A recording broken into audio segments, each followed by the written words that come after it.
Well, Suzanne, welcome to Dying to Tell You the Caring Perspective. I think you know that Dying to Tell You is a podcast where I typically interview people who are living with life-limiting or terminal illness.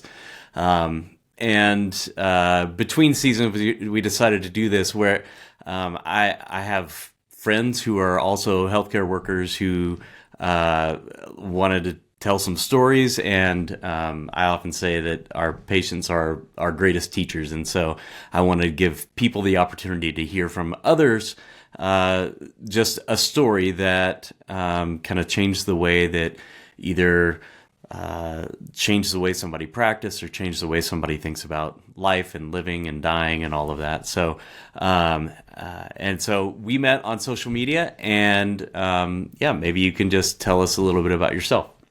Sure. Well, thank you so much for having me. So my background, I am a registered nurse by trade, and my background is hospice care, which is end-of-life care, and oncology care, which is cancer care. And so the minute that I stepped into that space, my life completely changed for multiple reasons. I think that when we work in that sacred area where we're able to see into a part of the world that's so much greater than most of us know. And it's really sacred and it's beautiful. And there's healing and presence and challenges also that bubble up at the end. But then what was happening is I was seeing some things and recurring things. So I would see, and this really struck me right away, Cody, is that people that got closer towards the actual end of life, they started to what I call getting their spiritual eyes. And they started to say many of the same things as they departed, whether different cultures and religions, which was really magnificent. And then I was privileged many, many things to just see an experience that left you changed forever, that you will never, not only as a practitioner, but as a human being in this world, you'll never look at life the same way. And like you say, they're our greatest teachers. Absolutely. That is exactly what they are. Yeah. Yeah. And so you, tell a little bit about what you're doing now, because, it's a little bit different than where you started, right? It is. And it's so interesting because when I tell the story, if you would have told me that I would not be a home hospice nurse or a hospice nurse at this moment, I would never have believed you, because when I had found it, it was like, a piece of puzzle fitting, and I just felt so like on my purpose. And what I was finding in that space is that people were still struggling to have good end of life experiences. And I thought, gosh, this is the end of life provider, and how is it not going well? And I really had to do my research and say what happened here. And it really is because of about the last 120 years, we've removed death from our awareness and seeing it. And it's like 100 years ago, a grandmother used to teach a grandchild how to care for someone who was dying. We died in the home. We had our wakes in the home. It was surrounded by ritual. And now it's not. It's like running in the opposite direction. And we know that 100% of the time it will show up. And when it does, it's turning out to be, no matter how much you can push it, 100% guaranteed, hold steady, right? But no matter how much we can push it away, when it does show up and we're not prepared, which we're not these days, it's 1,000, if not 10,000 times more difficult, which doesn't need to be. It's hard already. So I then, as the hospice nurse, the model's a beautiful model of care. I'm really supposed to teach the families how to do that end-of-life care. It was very difficult when I'm there for only an hour once a week, or people come on very late, and the fear of death that's like prevalent right now. And so I developed a training where I could teach families through this 3-phase model how to care for somebody at the end of life. And ideally before they ever get there. And that started about 16 years ago. I know I'm dating myself, and that's okay. About 16 years ago, I started giving this at the local library, and then I put it online. And to this day, we've trained over 360,000 people globally with that free training. And it's just built into an institute and platform for education, for bringing back the sacredness of end of life, the education surrounding it, advanced directives, and then that also brings back the sacredness of life when we talk about end of life. So it's a full win to me across the board. Yeah, yeah. The very first guest on our podcast was his name is Aaron, and that was his thing. He knew he was living with terminal cancer, and he wanted to be intentional about how he came to the end of his life, and yeah, it changes the way that you look at life now when you are faced with mortality now. So I'm not dying, as far as I know. I'm not dying, but I work with people all the time who are, and so it's in my mind, and I'm aware that life is short. I'm aware that life is precious. I'm aware that life is sacred, and that changes the way that I live. And yeah, so that's the whole point, right? Is I couldn't have said that better, Cody. And I think I really want people to hear this, is that this is the life's journey. And here's the thing, end of life can go really well with the right education and support. But when you live, just like you said, with the awareness that one day this journey, this gift we've been given will not be the same as we know it today. You live with a whole different level of gratitude and appreciation, and that changes your life. Yeah, for completely. sure. Yeah. Absolutely. Well, thank you for being here. Tell me a story. Okay. I was like, okay, which one do I have? We could be here for hours. Yeah, you got thousands, right? I have a lot, and they're really wonderful. But I do want to tell you one that really was, and maybe if we'll have time for two, but I want to tell you one that really was completely from left field somewhat, so to speak, and also just changed my life. So I was in the oncology unit. So I was a cancer nurse at the time. So I had started as a hospice nurse, and then I know there's no accidents in life, and I really knew that I wanted to be a really good end of life educator and hospice nurse. And to do that, I thought it probably best to go back and to see in oncology what people go through before they actually get to the end of life. So here I am in the oncology unit, and I'm working those very long Friday, Saturday, Sunday shifts that are supposed to be 12 hours. They're more like 14, 15, 16. So we need to get that straight, how much healthcare providers do. But it was a Friday, and there was a woman who came in that was 44 years old, and she had broken her hip because she was under chemotherapy for gallbladder cancer. It was brittling her bone. She broke her hip. So her and her sister came into the oncology unit really scared, really in shock and all of that. And so one of the first things I'll always share with caregivers and what we want to do is you always want to, build the trust with your patients and family so that you can help to settle down the stress and try and move through acute issues and all. So that was really my technique for them on Friday. And I just wanted to be there for them. And so on Saturday, I was working again, Friday, Saturday, and Sunday. And on Saturday, when I was at about 6:00, my shift technically ended at 7:30. I went to help Maureen from the bedside commode, which is just a turn and pivot. So she was on the bedside commode, just a turn and pivot back to bed, and she was out of breath. And she doesn't have any lung issues. She's 44 years old. And we took that in for a minute. I asked her if she wanted oxygen with nasal cannula. She said no. We sat there, which is my kind of normal when people are short of breath. We both knew in that moment that something very serious was happening, but we didn't say anything. We just kind of stood there for a minute, got her back to baseline.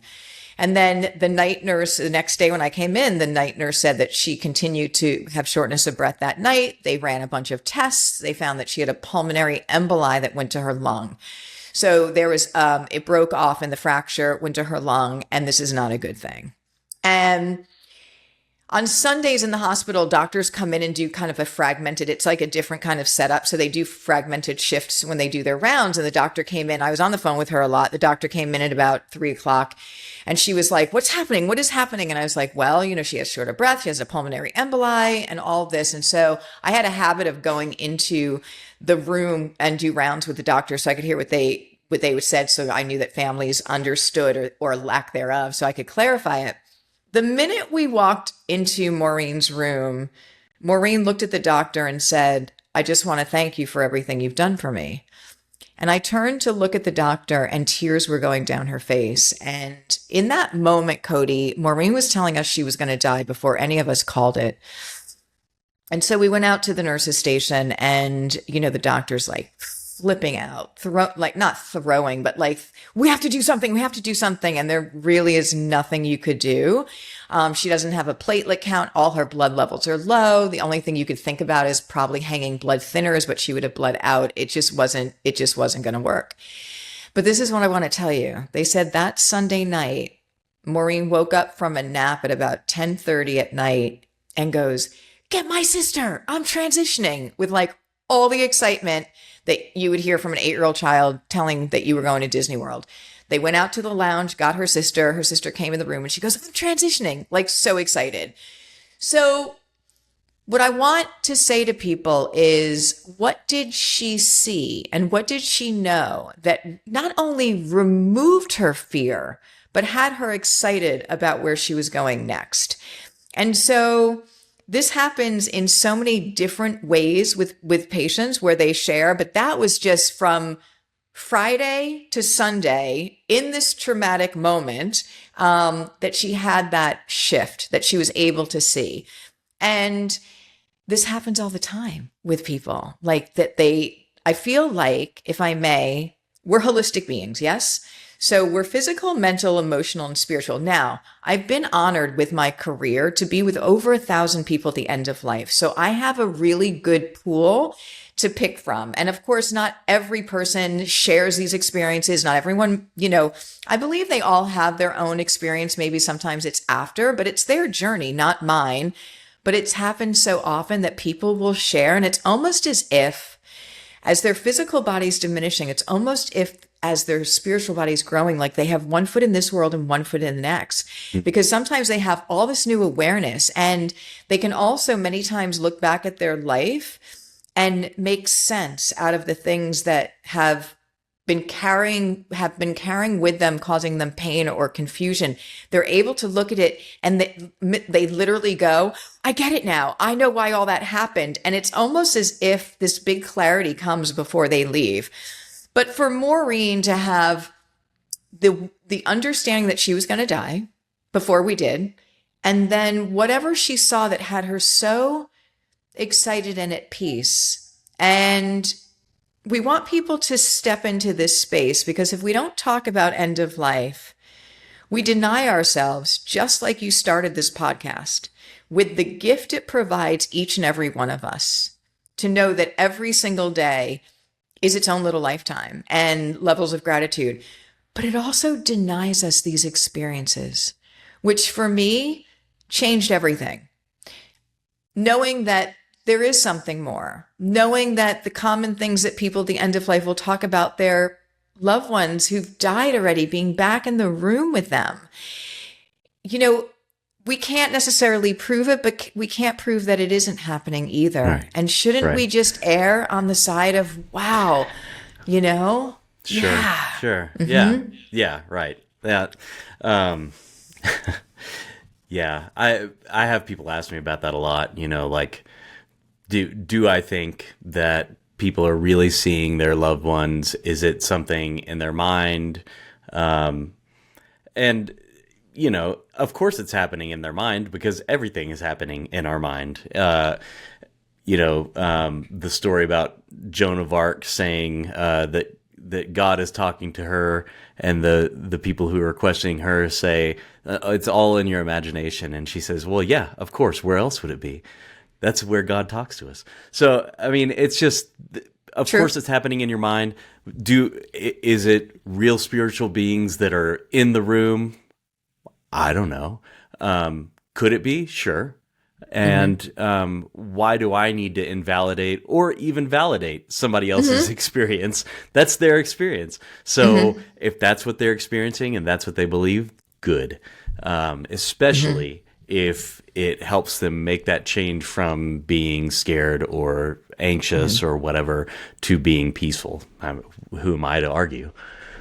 Absolutely. And I think that when families recount loved ones who've had experiences like this that talk about it, regardless, again, validation or not, it's their experience, but they're saying it with such happiness that their loved one was at peace, was in Yeah. this space, and that Totally. will be in their heart forever. And I don't think that we Right. could ever ask for more than that. Right. Yeah. We always say, we say a lot in the hospital, you know, the patient is important, right? They're the ones in the center, but their loved ones, they have to live with whatever happens forever. And so we always try to pay attention to their experience as well. And that is a big part of it, is how their loved one dies is going to live with them for the rest of their lives. So it is very important to see.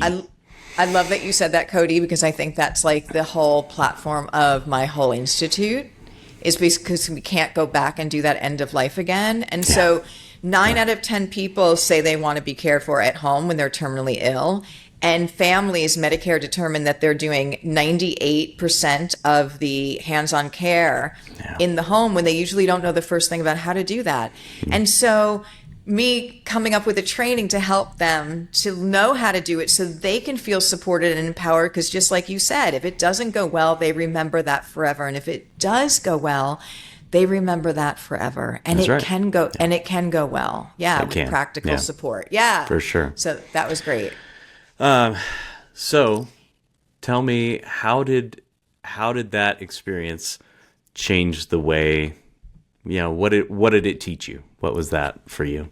It taught me that people need to know about this. It taught me that people need to know that end of life is a natural, sacred experience. And there are people that are at the end of life sharing amazing things that they're experiencing, and we should step into, and again, whether you believe it or don't believe it, at least we should be talking about it, because right now death is the number one fear, and that fear is causing so many bad choices and people to not have good end of lives, which should not be a part of this.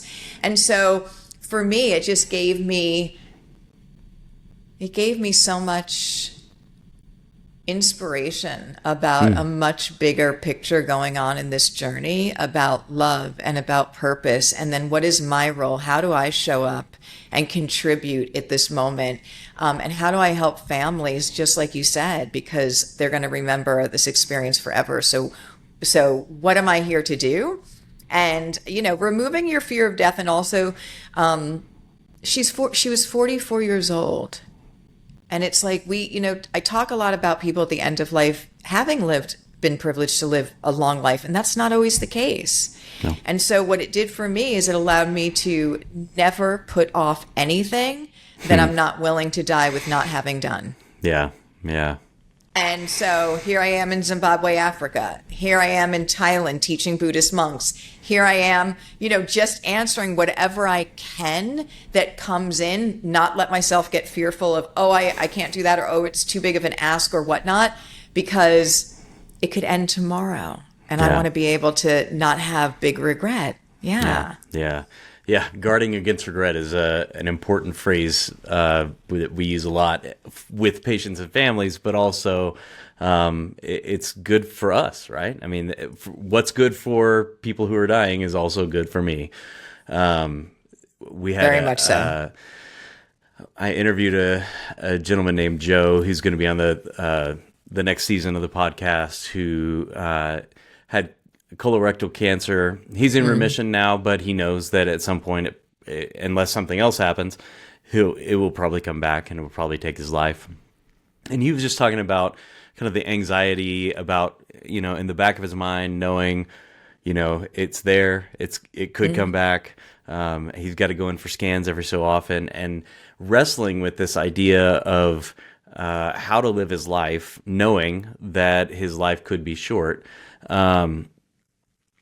Does he go to his job, or does he sell everything and go live on a beach?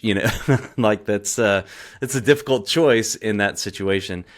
And I think in the interview I said, we're not all that different from each other.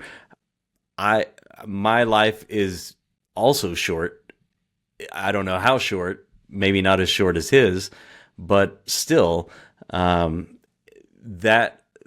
that little piece of his interview I think helped me to start thinking about, okay, what are the things that I'm putting off that that I would be sad if I didn't get the chance to do. Are there, is there a bottle of wine that I'm saving for something special? Should I drink that? Are there things that I need to say to people? Are there things that I need to do that are really important? Don't try not to put the important things off. So, yeah, very good. I love that. And I would think that, one of the biggest lessons I've ever learned is that time is the most important question you'll ask yourself is how you're choosing to spend it and who you're choosing to spend it with. Yeah. It's your most valuable commodity. We don't know how much we have of it. So I literally almost live like each day like one little lifetime because I just don't know how many I have. So I just don't want to miss it. I want to be present. I want to be of service. I want to find the joy in the daily because it's out there. If we can just connect with it, right? So not waiting to Friday, not waiting on these things. You're right. You said maybe a second story. You got a second one for me?